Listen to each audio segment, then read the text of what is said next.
नमस्कार दोस्तों, आप सब कैसे हैं? आई होप आप सब बहुत अच्छे होंगे और खूब मन लगा के पढ़ाई कर रहे होंगे। दोस्तों, खूब मन लगा के पढ़िए और सिलेक्शन लीजिए।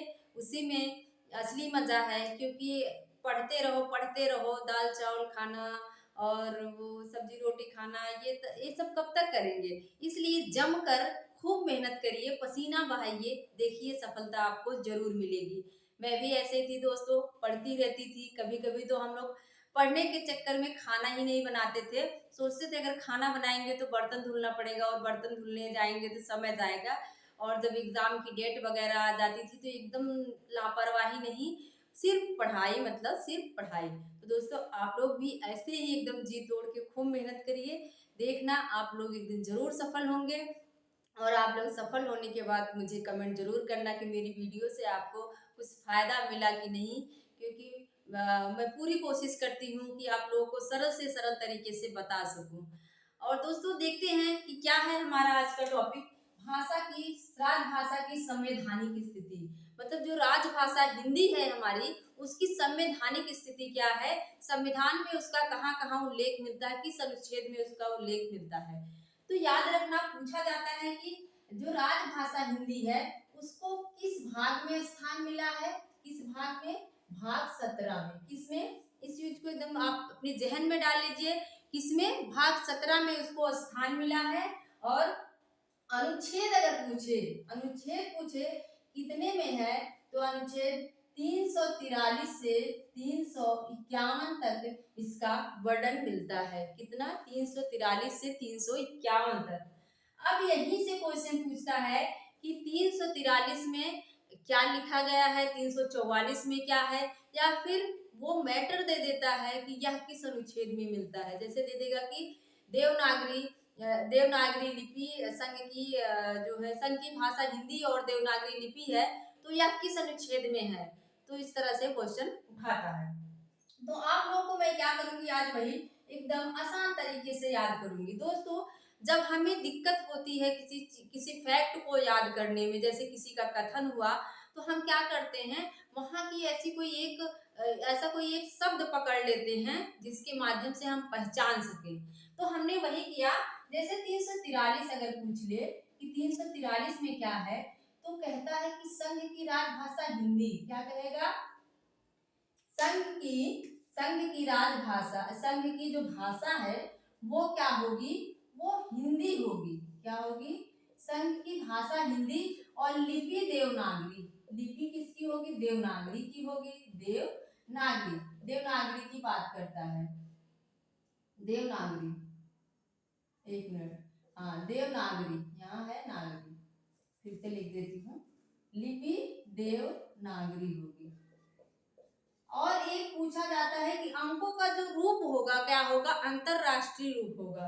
अंकों का अंतरराष्ट्रीय रूप क्या होगा?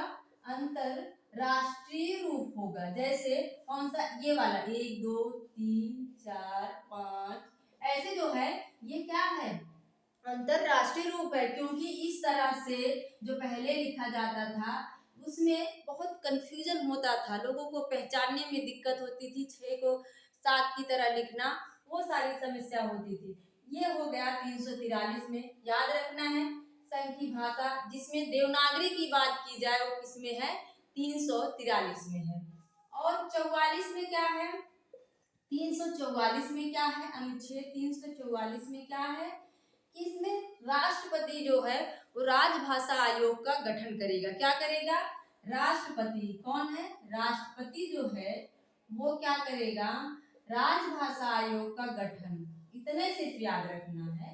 राजभाषा राजभाषा आयोग का गठन करेगा। बस इतना ही याद रखना है, फालतू चीजें नहीं पढ़ना है। 345 भी है। 345 उतना नहीं पूछा जाता है, लेकिन इसमें विधानमंडल वगैरह की बात होती है कि विधानमंडल जो है वो चाहे तो अपनी शासकीय प्रयोजन में हिंदी का प्रयोग कर सकता है। इसके बाद अनुच्छेद 46 बहुत पूछा जाता है। क्या है? अनुच्छेद 346 में क्या है? पत्र की बात होती है। मतलब एक राज्य दूसरे राज्य से संपर्क बनाने के लिए, दूसरे संघ शासित प्रदेश से संपर्क बनाने के लिए पत्र की भाषा हिंदी में चाहे तो प्रयोग कर सकते हैं। मतलब पत्रादि की जो भाषा है वो किसमें है, तो 346 में है। पत्र 46 में सिर्फ क्या रखना है, पत्र याद रखना है, पत्र की भाषा, ठीक है, संपर्क की भाषा जो होती है। इसके बाद है अनुच्छेद 347 क्या होता है, मैंने यहाँ से ट्रिक बना लिया था कि 1947 में हमारा देश आजाद हुआ था, तो 47 में क्या है, जनसंख्या बहुत सारी आजाद हो गई थी, तो 47 में अगर जनसंख्या शब्द दिख जाए, इसमें क्या है, अगर किसी राज्य की बहुत सारी जनसंख्या ये मांग करती है कि हमारी ये भाषा होनी चाहिए, वो राजभाषा बन सकती है। तो जनसंख्या शब्द को आप लोग ध्यान में रखना कि 47 में क्या है, जनसंख्या है। इसके बाद है अनुच्छेद 48 क्या है, 348 है। और 48 को हमने याद किया था कि जब हम हाई कोर्ट या सुप्रीम कोर्ट में केस लेके जाते हैं तो हम क्या करते हैं, अड़ जाते हैं। सुप्रीम कोर्ट हाई, अड़ मतलब 48। अगर हम हाई कोर्ट या सुप्रीम कोर्ट में जाएंगे तो क्या करेंगे, अड़ जाते हैं, तो 48 में क्या है, हाई कोर्ट सुप्रीम कोर्ट की भाषा वैसे तो अंग्रेजी है, लेकिन अगर कोई चाहे तो राष्ट्रपति या राज्यपाल की अनुमति से वो हिंदी में अपना कार्य कर सकता है। इसके बाद क्या है, अनुच्छेद 349 है, ये भी कम पूछा जाता है। इसमें संसद की भाषा का वर्णन, संसदीय कार्यप्रणाली का वर्णन है, लेकिन आप लोग 350 और 51 याद कर लेना। कौन सा है, 350 और 51। 350 में क्या है, इसमें भाषाई अल्पसंख्यक वर्ग जो है उसको क्या होगा, मातृभाषा में से दी जाएगी। मातृभाषा याद रख लेना, मातृभाषा की बात कहाँ की जाती है, तो 350 में। इसको हमने जो अपनी ट्रिक बनाई थी वो याद कर लिया था कि जब माताएं 50 वर्ष की हो जाती हैं तो उनको अल्पसंख्यक मतलब उनको बाहर कर दिया जाता है। देखते हैं ना, बहुत सारे घर में ऐसा होता है कि जब माँ बूढ़ी हो जाती है, 50 साल की हो जाती है, तो उसको क्या कर दिया जाता है, बाहर कर दिया जाता है। तो 50 क्या है, मातृ से संबंधित है, मतलब मातृभाषा। 351 और इसी में है अधिकारी का चयन भी होता है। राष्ट्रपति जो है एक भाषाई अधिकारी का चयन करता है। 351 में क्या है, प्रचार प्रसार, हिंदी का क्या है, प्रचार प्रसार है, हिंदी का क्या है, प्रचार प्रसार। 51 में जाहिर सी बात है, जब हम 51 के हो जाएंगे तो हम चीजों का सिर्फ प्रचार प्रसार ही कर सकते हैं और कुछ नहीं कर सकते, मेहनत कम हो जाती है, लेकिन प्रचार प्रसार क्या है इसमें, 51 में क्या है, हिंदी का संघ का यह कर्तव्य है कि वह हिंदी का प्रचार प्रसार करे। तो मुझे लगता है कि दोस्तों आप लोगों को समझ में आ गया होगा। मिलते हैं अगले वीडियो में।